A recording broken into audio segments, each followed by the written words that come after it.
হয় চাওক, মই এই মুহূৰ্তত উপস্থিত আছো বোকাখাত বিধানসভা সমষ্টিৰ অন্তৰ্গত নুমলীগড়ৰ ৰৌদুৱাৰ পথাৰত। আৰু ৰৌদুৱাৰ পথাৰতো ধনশিৰি নৈৰ প্ৰলয়ংকাৰী বানৰ পানীয়ে ইতিমধ্যে জলমগ্ন কৰিছে সমগ্ৰ অঞ্চল।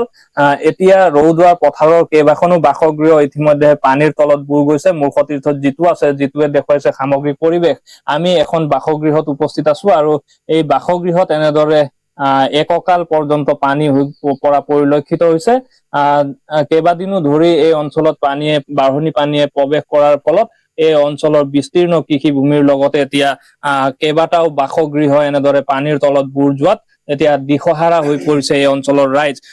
মোৰ সৈতে স্থানীয় দাদা আছে। দাদা, আপোনাৰ ওচৰলৈ আহিছো, যিহেতু বাসগৃহত এনেদৰে পানী সোমাইছে, কি কব? একদম গোটেই আজি 7 দিন মানে হ'ল, তাকে পানী সোমায়ে আছে, কোনো ব্যৱস্থা নাই, কোনো চৰকাৰী মানুহ এজনো চাবলৈ অহা নাই। খোৱা পানী বা বান সাহায্য কিবা পাইছে নাই? একো নাই। খোৱা পানীৰো ব্যৱস্থা নাই, একো নাই। বান সাহায্য কিবা পাইছে নে? বান সাহায্য একো পোৱাই নাই, এতিয়ালৈকে অহা নাই। এতিয়ালৈকে অহাই নাই। চৰকাৰী কোনো মানুহে অহা নাই, একোৱে অহা নাই, কোনো অহাই নাই।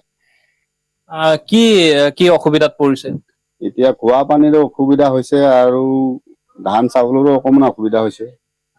খেতি পথাৰ কিমান ডুব গৈছে? গোটেই ডুবি আছে। কিমান খেতি কৰিছিলে? মই কৰিছিলো আপোনাৰ 12 বিঘা মান। ডুবি গল। সেইটো কামত নিদিব এতিয়া? কাম নিদিব আৰু। কি আহ্বান জনাব? চৰকাৰে কি ডিচিশ্যন লয় আৰু। হয়, নিশ্চয়কৈ। আচলতে মই সতীৰ্থক দেখুৱাবলৈ অনুৰোধ জনাইছো, এনেদৰে মিটাৰ আছে, বিদ্যুতৰ মিটাৰ আছে ওপৰত, তলত এনেদৰে বানপানী আৰু এক ভয়াৱহ পৰিস্থিতি বুলি ক'ব লাগিব। কিয়নো বানপানীৰ ফলত এতিয়া সমগ্ৰ অঞ্চল এনেদৰে পানীত প্লাবিত হৈ পৰিছে, যাৰ ফলত এনেদৰে দিশহাৰা হৈ পৰিবলগীয়া হৈছে এইসকল ৰাইজ। মোৰ সতীৰ্থত জিতু আছে, জিতুৱে দেখুৱাইছে ৰৌদুৱাৰ পথাৰত ইতিমধ্যে বহু হেক্টৰ কৃষিভূমি এনেদৰে বানৰ কবলত পৰিছে। এনেদৰে জীৱন আৰু সম্পত্তিৰ নিৰাপত্তাহীনতাত ভুগিছে সমগ্ৰ অঞ্চলটোৰ ৰাইজে, যাৰ ফলত এতিয়া দিশহাৰা হৈ পৰিছে এইসকল বন্যাৰ্ত জনতা।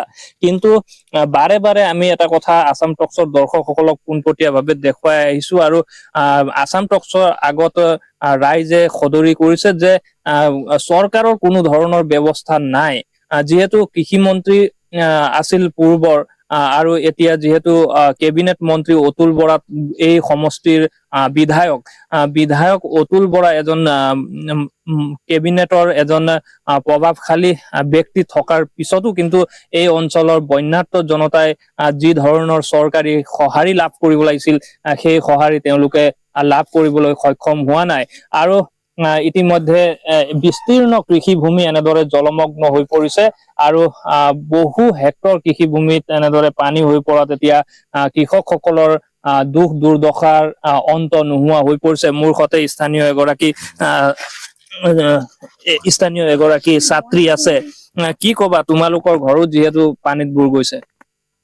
মানে তেনেকে আমাৰ ঘৰৰ ভেটিটো ওখ কাৰণে পানী ঘৰত মানে ভিতৰত সোমোৱা নাই, কিন্তু চোতালত আঁঠুৰ ওপৰ হৈছে পানী, আৰু টিউবৱেলৰ পৰা ঘোলা পানী ওলাইছে। মানে সেইটো পানী খাবলৈ অলপ বেয়া। আৰু খোৱা পানী কিবা ব্যৱস্থা কৰি দিয়া নাই? ব্যৱস্থা নাই কৰা। চৰকাৰী কোনো মানুহে ইয়াত অহা নাই নেকি? নাই, এতিয়ালৈকে একো কোৱা নাই। অকল সাহায্য বুলিবলে কালি গৰুৰ কাৰণে অকল তুঁহগুৰি দিছিলে, এতিয়ালৈকে মানুহৰ কাৰণে একো সাহায্য অহা নাই আৰু একো দিয়াও নাই। চবতকে বেছি প্ৰব্লেম এটাই, অকল পানী। এনে ক্ষয় ক্ষতি কিবা হৈছে নেকি? পশু চশু উটি গৈছে নেকি? পশু নাই, গৰু ছাগলী উটি যোৱা নাই এতিয়ালৈকে। খালি বেমাৰ হৈছে খালি। কোনো ধৰণৰ পশু চিকিৎসক তেনেকুৱা ব্যৱস্থা হোৱা নাই? নাই। হয়, নিশ্চয়কৈ। আচলতে যিহেতু এই অঞ্চলত আজি কেইবাদিনো ধৰি ধনশিৰিৰ বলীয়া বানৰ পানী সোমাই এক আতংকময় পৰিৱেশৰ সৃষ্টি কৰি আহিছে। কিন্তু এই পৰ্যন্ত এই অঞ্চলত গৰুৰ বাবে তুঁহগুৰিৰ বাদে কোনো ধৰণৰ বান সাহায্য লাভ কৰা নাই বুলি এইসকল বন্যাৰ্ত লোকসকলে আমাক জনাইছে। আৰু যিহেতু অতুল বৰাৰ সমষ্টি বোকাখাত বিধানসভা